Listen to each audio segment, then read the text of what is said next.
Señor Dios Padre Celestial, en esta noche te queremos dar gracias. Te damos gracias por la vida de este siervo tuyo, Juan Ramírez, el cual tú has llamado a que el día de hoy a esta comunidad.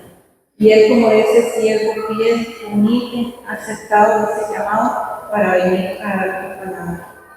Señor Jesús, te queremos pedirte que en el momento que guarde, se levante, no sea él, hermano, sino que seas tú, a través de él, que pueda dar este mensaje que tú le has dado a él, que él pueda decir todas aquellas cosas que trae, todas aquellas cosas que necesitamos para poder día con día disfrutar y acercarnos más de ti.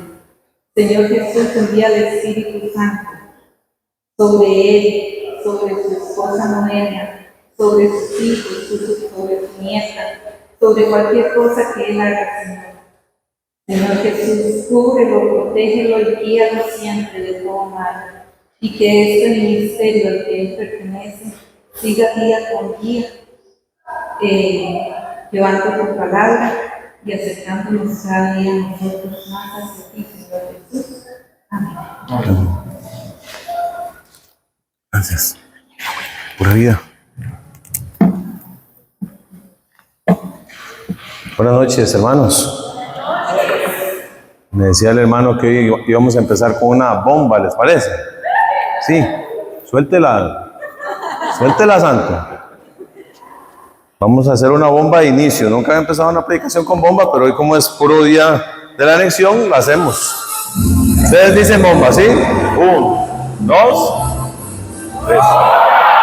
Hoy, como es feriado, yo les traigo una enseñanza. No había casi presa, así que casi llego hasta Esparza, pero me recordé que hoy venía a anunciarles que el Espíritu Santo trae e irradia la luz de la esperanza.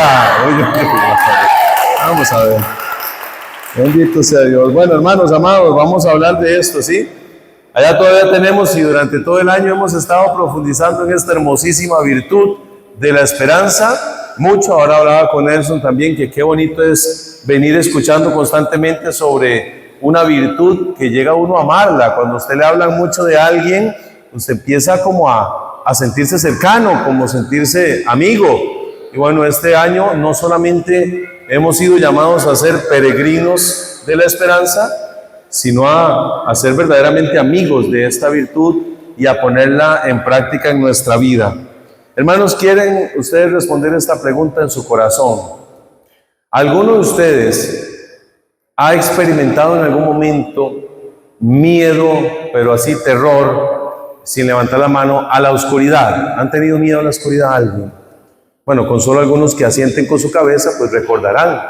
Los que hemos estado en algún tiempo en donde no había luz eléctrica, en algunos lugares donde vamos a pasear, familiares, o recuerdan de niños que uno le tocaba ir hasta el baño fuera de casa, ¿no? Había que ir atrás. Y de la casa ya se le quitaban las ganas a uno porque le daba miedo de alguna terciopelo o alguna araña o alguna cosa ahí. Algunos recuerdan. Esto tiene un nombre, ahora a todo le ponen filias y nombres y fobias. Se llama nictofobia, el miedo a la oscuridad, miedo terrible a la oscuridad. Es curioso porque pasa alrededor del 45% de los niños, les sucede eso. Y tal vez a nosotros nos pasó en la época de niños que le teníamos miedo a la oscuridad. Y se han puesto a pensar el por qué, qué es esto que nos trae ese temor al corazón en la oscuridad. Yo no sé, pero uno tenía la idea de que el monstruo que vivía debajo de la cama se iba a salir cuando uno encendía la luz, ¿verdad? O que se le iba a quitar las ganas de comernos en la noche prendiendo la luz. Yo creo que hay situaciones que tal vez no conocemos de la oscuridad. Primero, empezando por si existe o no. ¿Existe la oscuridad? ¿Qué dicen ustedes? ¿Sí o no? Sí, no, hay como un 30%, 40%. Hay gente que ya tiene definiciones científicas del por qué no existe la oscuridad. Y efectivamente, la oscuridad no existe. Porque se cataloga como la ausencia de luz. Porque la oscuridad usted no la puede medir si no es en contraposición de la luz. En cambio, la luz sí se puede medir. La luz, al pasar un haz de luz por un prisma o por un vidrio o por la gota de agua donde pasa la luz, se fragmenta en ¿cuántos colores? A ver, 7 colores. 7 colores, como los 7 sacramentos, como las virtudes también, que son 7. Bueno, la luz blanca está compuesta de estos 7 colores diferentes y ahí podemos estudiarla, más la oscuridad no. Por lo tanto, se cree o se llega a entender que no existe la oscuridad, sino es ausencia de luz. Hoy vamos a profundizar en este mensaje de acuerdo a esto, luz y oscuridad, en tiniebla y la luz que nos trae, que irradia el Santo Espíritu de Dios. Desde esa perspectiva, entonces, analizamos esta sociedad. ¿Está en tinieblas, sí o no, la sociedad, hermanos? ¿Qué ejemplo me pueden dar de esta ciudad, de esta sociedad, de nuestros pueblos que está en tinieblas? ¿Qué dice usted? ¿Es que esto está en tinieblas por qué? Un ejemplo. A ver, por acá, un ejemplo. ¿Por qué dice usted que está en tinieblas? Sí, evidentemente el pecado se relaciona con tiniebla. Pero bueno, les voy a dar algunos ejemplos. ¿Por allá? No. Vi que levantaste la mano. Digo yo, venga adelante, vamos a ver. ¿O es bomba o es...? Se normalizan muchas cosas que no son humanas. Por ejemplo, el aborto, la eutanasia. Hacia allá vamos. Muy bien, es eso. Es el relativismo que normaliza lo que no es normal como normal. ¿Sí? Va también en el paquete. Nueva era y relativismo y consumismo y deshumanización. Constantemente la sociedad nos vende una idea equivocada, entenebrecida, oscura de lo que es el ser humano, de lo que es la familia, de lo que es el amor entre los esposos, de lo que es la procreación, y constantemente vamos viendo cómo se oscurece la mente en nuestro tiempo, y eso quiere alcanzar al matrimonio en victoria definitivamente. O lo está alcanzando, o atenta contra nuestros niños, o atenta contra los jóvenes, pero constantemente vemos cómo se va instaurando una mentalidad oscura, de tiniebla, lo que bien decían los hermanos, la nueva era. Religión sí, Dios no, porque a veces se cree espiritualidad sí, y la palabra suena hasta bonita. Es una persona espiritual, pero ¿qué tipo de espiritualidad vive? ¿Qué tipo de encuentro con Dios vive? Dentro de nuestra misma iglesia se da mucho. Religión sí, pero incluso Dios no. Gente que hace un Dios, un evangelio, un mensaje a su medida. Esto trae oscuridad y penumbra a nuestra historia. Y ha sido así desde el inicio. ¿Ven? Si ustedes abren la palabra de Dios, por favor, en el primer versículo de la Biblia, vaya por favor allí. Por un momento, a la escritura en el capítulo 1, versículo 1 del Génesis. El que no lo encuentra está grave, ¿verdad? Hoy, esa cita. Nadie ha venido aquí con una cita más fácil de encontrar que esa, hermano. Génesis 1:1. Vamos a empezar desde el principio como debe ser, ¿verdad? Dice la escritura. En el principio creó Dios el cielo y la tierra era caos y confusión y oscuridad por encima del abismo, y un viento de Dios aleteaba por encima de las aguas. Dijo Dios, haya luz, y hubo luz. Vio Dios que la luz estaba bien, y apartó Dios la luz de la oscuridad. Llamó a Dios a la luz día, y a la oscuridad la llamó noche, y atardeció y anocheció y amaneció el día primero. Palabra de Dios, te alabamos, Señor. Vean que desde el inicio se presenta la oscuridad como sinónimo de caos.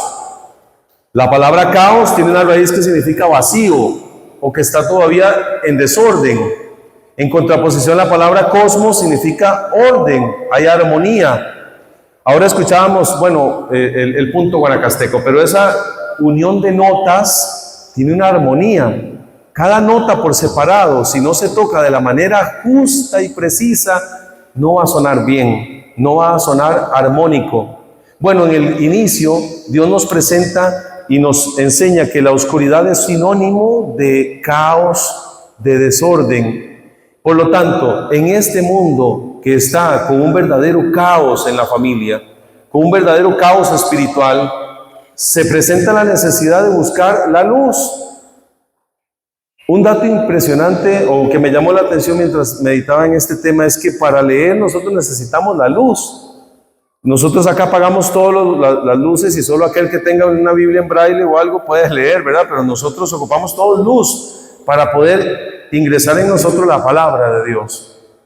Inclusive la misma Biblia dice que la lámpara del cuerpo es el ojo y que si el ojo está en tiniebla, ¿qué oscuridad habrá por dentro tan terrible? ¿Qué tiniebla? Entonces Satanás, a quien Dios reprenda, suele aprovecharse de esto, del caos, de la tiniebla, para meter confusión. Cuando uno va a predicar por allá por el lado de Tarbaca o a Cerrí, hay que pasar por un lugar en donde hay muchísima neblina y hay señales porque es peligroso. Hermanos, andar en penumbra es peligroso. Si no, que me lo diga el esposo que le ha tocado levantarse a la madrugada, atender a un bebé y pegar el dedo chiquito en la esquina de la cama ahí. Peligroso eso, se puede caer uno ahí dando tumbos entre la penumbra. Necesitamos ver claramente y hay oscuridad en medio de nosotros. Empezando por los neologismos o palabras nuevas, ya lo decía la hermana ahora, estas que generan como confusión. ¿Han escuchado ustedes la palabra en este tiempo interrupción del embarazo? ¿Lo han escuchado? Sí. ¿A qué se refiere?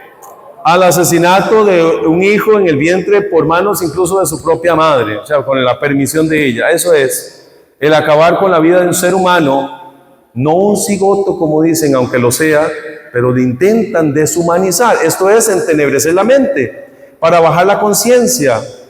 En las clínicas abortistas muchas veces no permiten que ingrese nadie más que la persona que va a abortar, porque puede ser sugestionada o puede ser coaccionada a que no lo haga por ver a otra persona familiar o mucho menos a otros niños. No hay cuadros de nada de este tipo de cosas porque se quiere entenebrecer la mente, oscurecerla. Interrupción de ¿acaso se puede reanudar? Con un interruptor de la luz usted puede apagar y encender, pero ¿cómo encendemos un aborto? ¿Cómo encendemos un niño ya muerto en el vientre? Eso no se puede. Entonces ahí hay una mentira, ahí hay algo oculto, ahí hay oscuridad. Y así podríamos hablar de neologismos como decir persona gestante. ¿Quién es una persona gestante? ¿Quién es? Pues la mamá, la mujer, ¿no? Nadie más puede gestar a menos que sea una mujer. Pero hoy se nos vende la idea. Y ojo, pareciera para nosotros que esto no es necesario conversarlo en este primer inicio de la reflexión, pero estos niños que están creciendo pueden llegar a creer que un hombre se puede embarazar, porque lo están viendo en redes sociales. Ven a un tipo con barba, con manzana y con toda la apariencia de un varón embarazado, sin saber que sigue siendo una mujer, que en apariencia ha cambiado, pero que en su esencia sigue siendo lo mismo. Entonces, esto es oscuridad. ¿Han escuchado ustedes, yo no sé aquí, pero allá en San José, en los barrios bajos, hay muchos rótulos en circunvalación? Cuando uno sale el monumento al agua y da hacia la derecha para agarrar circunvalación, hay un gran rótulo de una marca anticonceptiva Primavera o Primavera, algo así. Y usted ve el gran rótulo con el nombre y todos los supuestos beneficios que la pastilla anticonceptiva tiene, que te ayuda con el acné, con el cabello, te ayuda con un montón de cosas y no te sugiere la verdad. Como en Canadá y en otros países en donde se han hecho la transición o se han transicionado ya con cirugía los hombres y no les dicen el montón de secuelas que esta hormonización y que estos cambios tan drásticos traen a los hombres. Por ejemplo, el hombre, y hablamos, creo que hay un bebé muy pequeño, pero son cosas que hay que tocar. Hay hombres que se han fabricado de manera quirúrgica una pseudovagina y tienen unos labios fabricados en su zona íntima y estos se pegan porque el cuerpo la interpreta como una herida abierta. Es un varón con una herida abierta.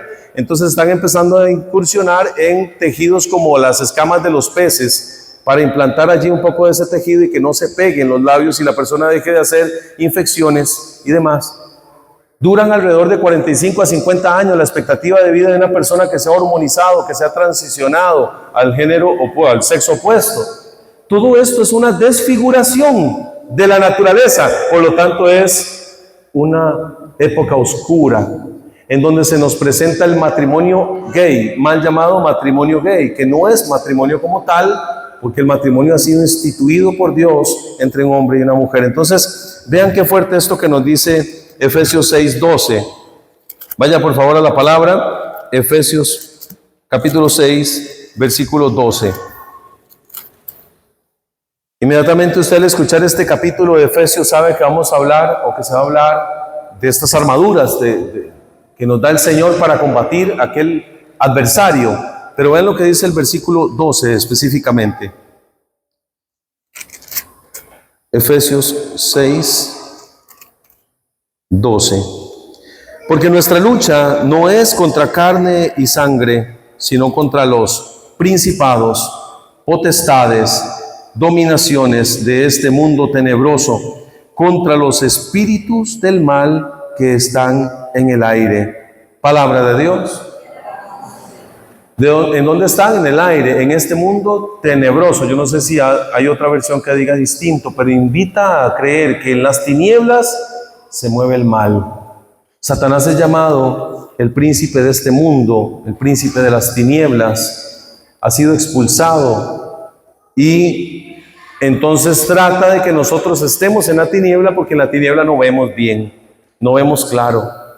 Es más, en la segunda carta de San Pablo a los Corintios, capítulo 11, verso 14, dice que Satanás se viste de ángel de luz, porque intenta hacer parecer bueno, agradable y sano lo que no lo es.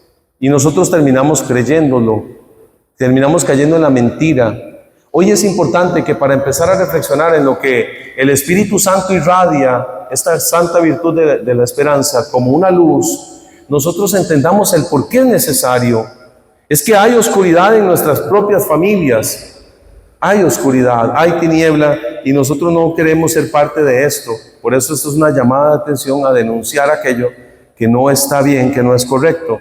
Toda la parte de nueva era que se mete tanto en la literatura, en la música, en ciertas prácticas orientales que no son nuestras. La famosa muerte asistida, eutanasia y todo esto, que al fin y al cabo se vende como algo caritativo, como hacer un favor a la persona que sufre, como evitar traer niños al mundo para que no sufran, etcétera, etcétera.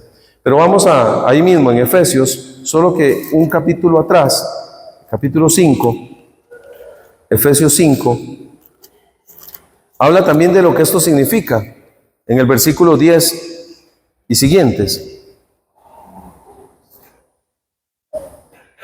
Podemos leer desde el 8, creo que es importante para poder introducirnos en esta segunda idea. Porque en otro tiempo, ¿cuándo? En otro tiempo, ojalá que así sea, en otro tiempo, ustedes fueron tinieblas, mas ahora son luz en el Señor. ¿Cómo es luz uno? En el Señor. Si no, no. En otro tiempo fueron tinieblas. Ojalá que esa sea expectativa y la realidad. No que sea expectativa, en otro tiempo fue tiniebla, realidad, todavía sigo en penumbra, en tiniebla. No, sino que seamos luz. ¿En quién? En el Señor. Vivan entonces como hijos de la luz, porque el fruto de la luz consiste en toda bondad, justicia y verdad. Matrimonios en Victoria Coyol de Alajuela, examinen qué es lo que le agrada al Señor y no participen ya de las obras infructuosas de las tinieblas. Antes bien, denúncienlas. Solo con mencionar las cosas que hacen ocultamente da vergüenza, pues al ser denunciadas salen a la luz, porque todo lo que queda manifiesto es luz. Por eso dice: despierta tú que duermes, levántate de entre los muertos y te iluminará Cristo. Así pues, atentos y subrayen ese versículo 15 y 16. Miren atentamente cómo viven, no sean necios, sino sabios, aprovechando bien la ocasión, porque los días son malos. Por lo tanto, no sean insensatos, sino que comprendan cuál es la voluntad del Señor. Palabra de Dios. Te alabamos, Señor. Qué fuerte esto, porque dice, solo de pensar las cosas que hacen ocultamente, como en lo oscurito, como ahí en lo aparte, apartaditos, da vergüenza. Hoy teníamos una actividad preparada. Yo he visto que ustedes ahí en algunas publicaciones han hecho como un cineforo afuera, han salido al jardín a ver películas, ¿verdad? Bueno, hoy vamos a hacer lo mismo, pero vamos a pedirles el celular a todos y vamos a pasar el historial de sus YouTube, de sus Instagram, de sus TikTok, para que todos lo veamos, ¿les parece? ¿Estarían de acuerdo? ¿Sí? Bueno, hay unos que con mucha certeza dicen así, otros están viendo para allá como diciendo, se me apagó el teléfono, no tengo carga. Porque, ¿qué cosas vemos, buscamos o tenemos resguardado ahí que hacemos ocultamente, que si salieran a la luz nos avergonzaría? Hay familias, yo sé que acá no pasa eso, pero hay familias en donde el celular de él es intocable, el de ella es intocable, nadie, ni un hijo, ni nadie puede acceder. ¿Por qué? ¿Qué tienes ahí en lo oculto? ¿Qué haces en lo oculto? Porque recuerden, el Evangelio dice, y el Señor que ve en lo escondido, te recompensará si estamos haciendo las cosas según la luz. Pero si no, entonces quedará al descubierto. Hay un pasaje en el libro de Sirácides, creo que en el capítulo 26, que dice, el hombre que es infiel o que comete adulterio se oculta. Y dice, tonto necio, ¿no sabe que los ojos de Dios son más penetrantes que la luz del sol y que entra a los lugares más escondidos? Tal hombre será avergonzado en la plaza, en público.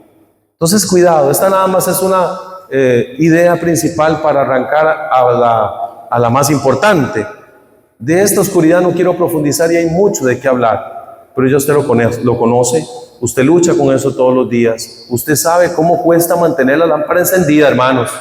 Usted sabe, como una virgen prudente de aquella de la parábola, cómo cuesta que no se nos gaste el aceite. Cuesta. Pero la intención es hoy darnos cuenta que hay alguien que es el que irradia esa luz y no nosotros. Vamos a una segunda idea. La primera entonces es esta oscuridad que tenemos todos. Todos tenemos tinieblas de alguna manera. Todos tenemos un lugar oscuro, oculto, al que solemos frecuentar, asistir. Ustedes no tienen idea cómo llegan a la casa, a consejería, a la oficina, gente en suma depresión, con ataques de ansiedad, y usted les pregunta, pero ¿por qué es que está así? No sabe por qué. Y no entiende por qué. Y hay como una nube negra, esas como las fábulas de antes, que andaba la nube con rayos y truenos encima de la persona. Hoy en día hay gente así. Tienen todo para ser feliz, pero no son felices porque están cegados, están en oscuridad. Hoy el Señor nos presenta al Espíritu Santo como el que irradia la luz de la esperanza. Él irradia la luz. Y yo lo visualizaba como un faro. Ustedes saben qué es un faro, ¿sí? Un faro.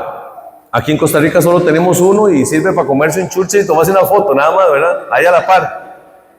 Con esas hamburguesas que venden esos camiones de comida ahí que le chorrea uno hasta aquí en el codo, ¿verdad? Pero bueno, ahí en Punta Arenas hay un faro. Pero este instrumento en sus inicios era sumamente importante y lo sigue siendo en muchos lugares porque identificaba en dónde estaba el puerto, en dónde estaba X pueblo, porque ellos tenían códigos de movimientos, ciertos movimientos de luces, ciertos colores de luces, identificaban si estaba llegando a un lugar o a otro. También a los que estaban pescando les mostraban dónde estaba el puerto, etc. Entonces imagínense estar en la penumbra, en la oscuridad de mar abierto en la noche y ver una pequeña luz que gira, un destello allá. Me da un norte, me da un lugar seguro para llegar, me da una dirección. Entonces yo visualizo la virtud de la esperanza y queríamos compartirlo con ustedes como un faro en medio de este mundo tenebroso, de oscuridad, en donde nada es verdad. Estamos viviendo en una época, otra palabra nueva, de la posverdad. ¿Ha escuchado usted esa palabra? Estamos viviendo en la era de la posverdad, o sea, después de la verdad. ¿Qué significa esto? Que ya la verdad no existe como tal, porque la verdad tuya es tuya y hay que respetarla, pero puede que otro tenga otra verdad y también es cierta. ¿Cómo pueden haber dos cosas que sean verdad, siendo tan diferentes? Alguna de las dos está equivocada. pero Cristo es una verdad absoluta, no es relativa. Él mismo es. ¿Qué dijo Jesús? Yo soy el camino, la verdad y la vida. Entonces no hay dos verdades. Pero en este tiempo oscuro, la esperanza se levanta como un faro que me dice cuál es la verdad, hacia dónde tengo que ir. Por ejemplo, llegan matrimonios debatiéndose entre si dejo o no a mi hija ser novia de otra muchacha, una chica de 12 años, que no saben qué decisión tomar. Para nosotros sería difícil tomar esa decisión, sí o no, si tuviéramos que orientar en este momento, siendo matrimonio en victoria, caminando y perseverando. Sería difícil. Bueno, cada cual se revisa, pero yo tengo una contundente respuesta. O sea, yo sé cuál es la verdad. Yo sé cuál es el camino, porque tengo la virtud que me ilumina. Y no es porque yo la merezca o porque sea muy bueno, sino es porque Dios es bueno y me la da a través de un huésped que me habita. El Espíritu Santo me habita, te habita. Es el dulce huésped del alma. Por lo tanto, esa luz, hermano y hermana, siéntase dichoso, porque absolutamente nada ni nadie la va a apagar. La puede apagar nada ni nadie. Solamente tú decides. Solamente tú decides. En la carta a Tesalonicenses, en el capítulo 5, dice San Pablo: no extingan el Espíritu Santo. Si el Espíritu Santo que me habita me ilumina desde dentro del corazón para que yo tome discernimiento y buenas decisiones, yo puedo extinguirlo. Yo puedo hacer caso omiso a su voz. Dice también Efesios 4:30, no entristezcan el Espíritu Santo con el que fueron sellados. Entonces este huésped, que es el que me da la virtud de la esperanza, me tiene que iluminar es a mí primero. Tenemos que dejarnos iluminar por la luz de la esperanza. Dice un dicho muy tico que la esperanza es lo último que se pierde. Y una persona que no tiene esperanza, ¿qué tiene? Nada. Ya no cree en nada, ya nada es importante, ya no cree en la familia, ya no cree en el matrimonio, ya no cree en el amor, ya no cree en nada, ya no cree en Dios. Y dicen unos escritores del siglo pasado que si alguien no cree en Dios, puede creer en cualquier cosa. Si una persona no cree en Dios, puede creer en cualquier cosa. Qué importante entonces es dejarnos iluminar por la esperanza como virtud teologal que nos ayuda a esperar el cielo. La semana pasada murió un familiar, el esposo de una hermana de mi esposa. Unos 50 y tantos años, podríamos decir 55 años, de una cirrosis fatal. Vivió los últimos años de su vida fuera de casa porque no quiso seguir un buen camino. Siguió consumiendo alcohol al punto de vivir ya como indigente. Y en sus últimos momentos de vida, saber que el auxilio de la gracia llegó allí y se le llevó el sacerdote, mi cuñado, el hermano menor de Noelia está en el seminario y llevó a uno de los padres del seminario y pudieron atenderlo justo antes de morir. Entonces, ¿cómo le cambia las facciones a una persona que está a punto de perder la vida sin esperanza? Y viene el auxilio de la gracia y le dice, tú tienes acceso al cielo. Esa es la virtud de la esperanza. Dice el catecismo que es la virtud que nos ayuda a anhelar y a saber que vamos a alcanzar el cielo, que ya Cristo nos preparó un lugar. Dependerá de nosotros si nos dejamos iluminar o no. El Salmo 18, versículo 28 dice, tú, Yahvé, eres mi lámpara, mi Dios que alumbra mis tinieblas. Oiga, que no lo deja de lado. Cada uno de nosotros lo echa con oscuridad. San Juan Pablo II decía que vamos entre luces y sombras allá en el Familiares Consorcio, que eso es como de los 80s. Vamos caminando entre luces y sombras. Nos cuesta la vida con los adolescentes en casa, nos cuesta las malas noticias, los despidos, la enfermedad, el desahucio. Cuando llega es difícil, es tiempo que uno siente que está oscura el alma, pero ahí es donde brilla como un faro la luz de la esperanza. Qué triste, hermanos, para alguien que no tiene esperanza, una noticia o un acontecimiento como la muerte. Qué triste que es, porque se piensa que allí se acabó todo, que ya no va a tener un encuentro con esa persona. Pero vean qué bello esto que dice Primera de Tesalonicenses. Primera de Tesalonicenses 4, versículo 13.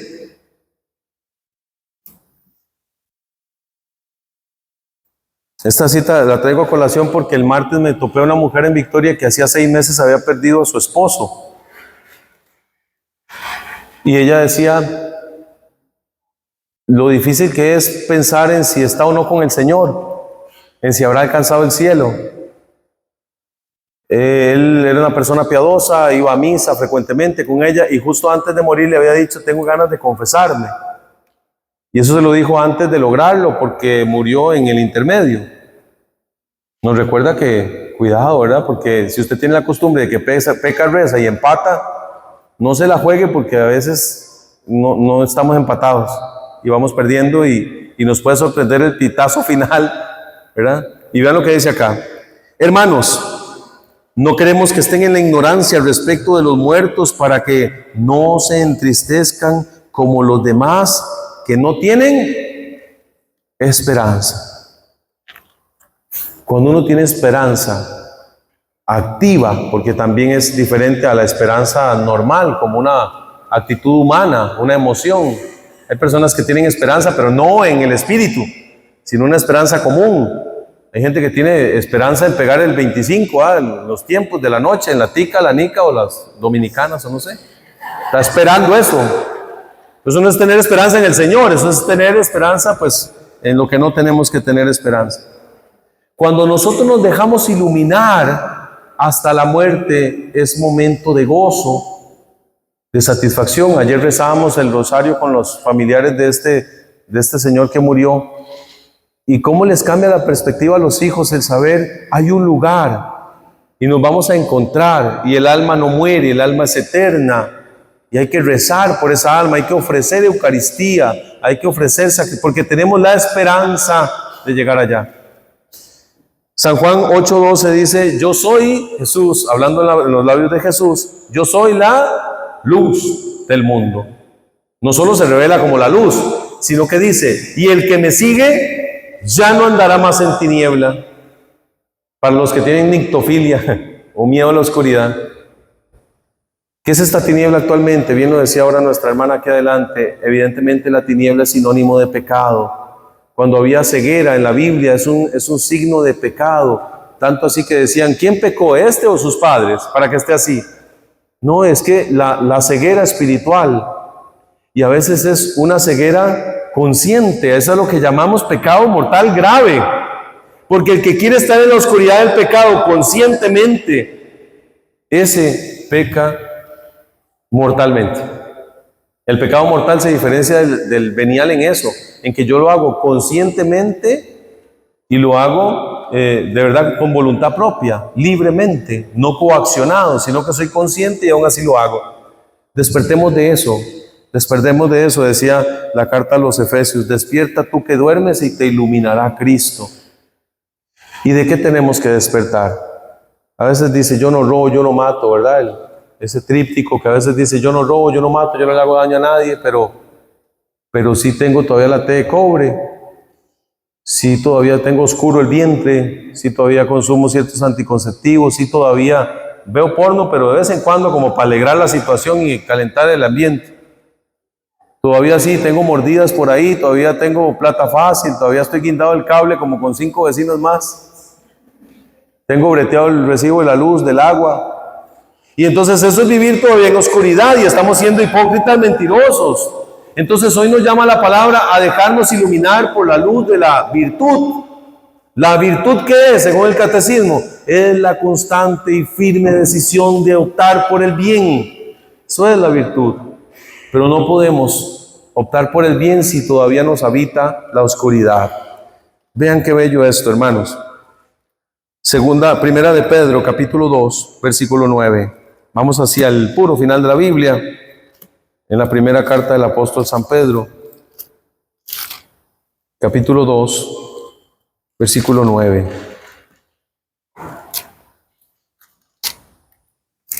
Dice nuestro primer papa en esta carta, pero ustedes son linaje escogido, sacerdocio real, nación santa, pueblo adquirido para anunciar las alabanzas de aquel que los ha llamado, ¿de dónde? De las tinieblas a su luz admirable. Palabra de Dios, te alabamos, Señor. Nosotros somos escogidos, elegidos. Decía hace algunos años atrás el padre Denis, somos almas selectas, almas seleccionadas para proclamar y anunciar sus alabanzas de aquel que nos ha sacado de las tinieblas a una luz admirable, a su luz admirable. Porque ahí vamos a caer a una tercera idea de esta noche para ir finalizando. La primera es que hay tiempo de oscuridad, en donde el Espíritu Santo sale como un faro. Una segunda idea, que tengo que dejarme iluminar. Y esto es delicado, porque cuando yo estoy todo haraposo, hediondo, sucio, con mi ropa rota y me da la luz, ¿a mí qué me da? Me da vergüenza. No quiero que me alumbren. Como una vez que se me destapó un zapato, porque los zapatos de un predicador sufren bastante, hermano. Suela uno por todo, y se me destapó un zapato y entonces chancleteaba un poquito aquí adelante, ¿verdad? Entonces uno trata de disimularlo, yo lo metía por aquí abajo y así. Entonces a uno le da pena que tal vez se le vea algún defecto, algún daño.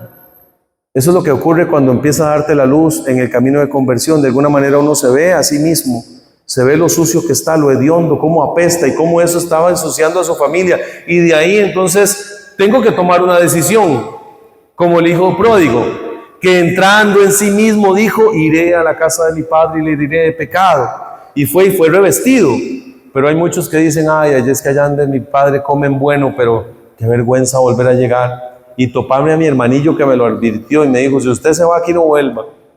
Qué difícil es regresar a la casa del Padre, pero el que llega y es humilde y se deja iluminar, adquiere una virtud nueva, que es la virtud de la esperanza. Y vamos a esta última idea que se llama ser reflectores de la esperanza. A eso es a lo que queremos llegar. A que nosotros, después de ser iluminados, podamos ser reflectores de la esperanza. Yo no sé si usted identifica un reflector, pero el reflector en sí mismo no tiene, el material reflectivo no tiene en sí mismo luz propia. En la carretera hay algunos que nosotros conocemos como ojos de gato, ¿verdad? En la calle. Esos cositos, aunque brillan, no tienen luz propia. Lo que hacen es reflejar la luz que da el vehículo cuando va. En cuanto a la esperanza, eso es lo que nosotros aspiramos a hacer. Reflectores de esperanza. Un reflector se utiliza también para enfocar a alguien.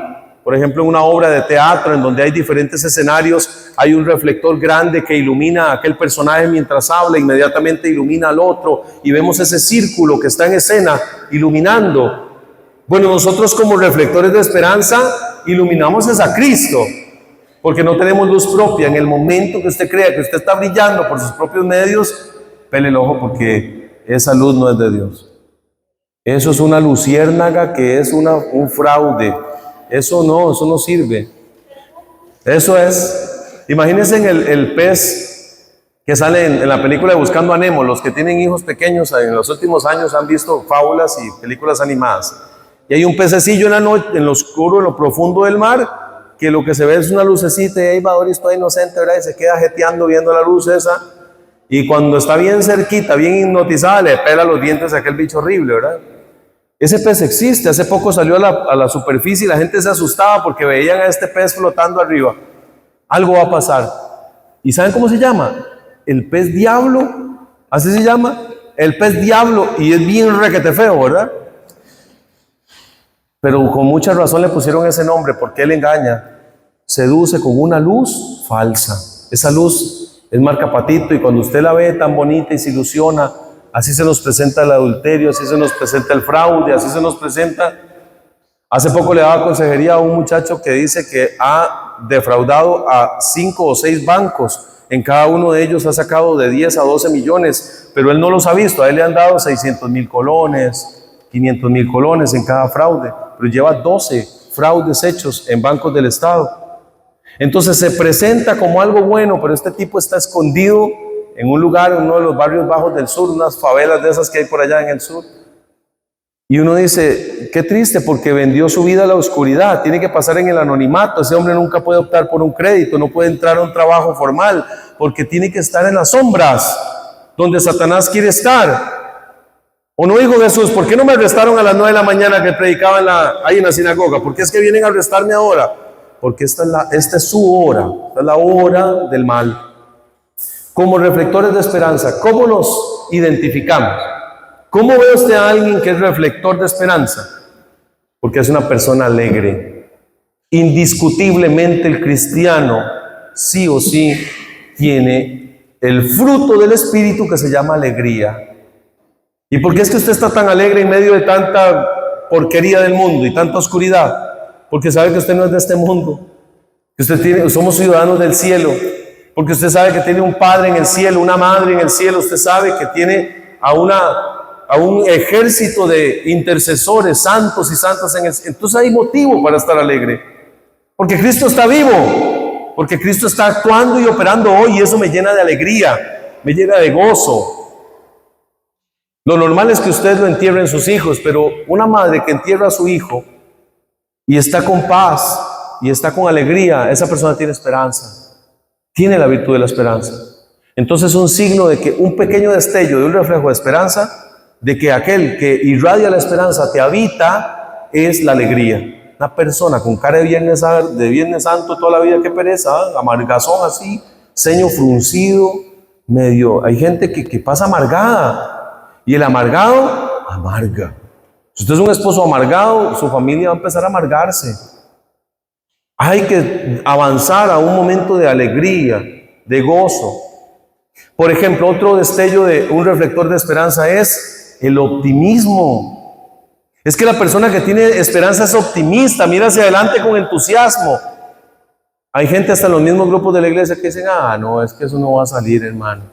No, hombre, aquí nadie aporta. No es que siempre somos los mismos. Entretenidos, entreteniendo a los que nos entretienen. No, hombre. Entonces de ahí, ¿qué va a levantar nada así? Hay coordinadores así. Hay coordinadores de comunidades que están agonizando las comunidades, y es por ese pesimismo. Porque el pesimista contagia. Si usted está acostumbrado a andar con gente así, pesimista, aléjese, porque lo drenan. Le drenan la energía, le drenan la alegría, le drenan la fe, es que le quitan la esperanza. Hay que ser optimistas, prudentes. La prudencia es otra de estos signos de aquellos que son reflejo de esperanza. Y la última, porque ya estamos sobre tiempo, es el que es reflector de esperanza, cuida su alma. O sea, mantiene una vida ascética activa. Mortifica los sentidos. Hermanos, el ayuno no ha cambiado. El ayuno sigue siendo necesario. El ayuno no está obsoleto, ni ha bajado de rango ahora a abstenerme del Facebook, ojo. Porque andan muchos pensamientos, y ahora entonces el Papa, que Dios goce, que el Papa dijo que ahora, cuidado. Porque por estar en esas, estamos tan laxos espiritualmente, y nos agarra cualquier prueba y nos revuelca. Deberíamos de ayunar al menos un día al mes durante todo el año, o al menos un día al mes. Mediodía, hágale aunque sea mediodía un viernes. Ore, dele al cuerpo cuando le pide aquel, no sé, chifrijo bien bueno, dele un rosario, dele al cuerpo una coronilla a la misericordia, y que le pide por ahí, no sé, una sopa de mondongo, usted le da la pasión de Cristo, y así usted va diciéndole, hey, báñese con agua fría. Si usted acostumbra a bañarse con agua muy caliente, pégale un buen susto al cuerpo y dígale, hoy me baño con agua fría, sí o sí. Y cuesta, hermano. He visto gente que cuenta 1, 2 y salen. Es difícil, siente como agujas, porque el cuerpo está muy acomodado, está como acostumbrado a tener todo a la mano, comida rápida, sexo rápido, todo a la vez. Y nuestros hijos se están enfermando por eso, porque no saben esperar, no tienen capacidad de enfrentar la crisis. Entonces nosotros démosle al cuerpo vida ascética, de oración, de ayuno, dormir en el piso alguna vez. Estas prácticas de mortificación no han pasado de moda y son muy necesarias. Y además, coma bien, tome mucha agua, haga ejercicio, por favor haga ejercicio. Hermanos, llega la gente frustrada, estresada, y claro, ¿cómo no? Si tienen el cuerpo intoxicado de cortisol, pura negatividad, puras redes sociales, puro TikTok, no, sálgase de ahí, respire aire libre, tome agua, vaya, haga un ejercicio, un deporte, métase a bailar swing criollo, lo que usted quiera, pero salga de ahí, porque el enemigo te quiere atontado, en oscuridad y débil, incapaz de defenderte. Que la luz de la esperanza que irradia el Espíritu Santo hoy nos ayude, hermanos, de verdad a salirnos de esta mediocridad, a sacudirnos un poco y a avanzar siendo reflectores de la esperanza, porque todos reflejamos algo. Lo que me gustaría es preguntarle a sus hijos: ¿qué refleja mamá? ¿Qué refleja papá? ¿Refleja confianza, miedo, alegría, seguridad, amor? ¿O refleja, qué refleja? ¿Qué reflejamos? Demos gloria al Padre, al Hijo y al Espíritu Santo, como era en un principio, ahora y siempre, por los siglos de los siglos. Amén.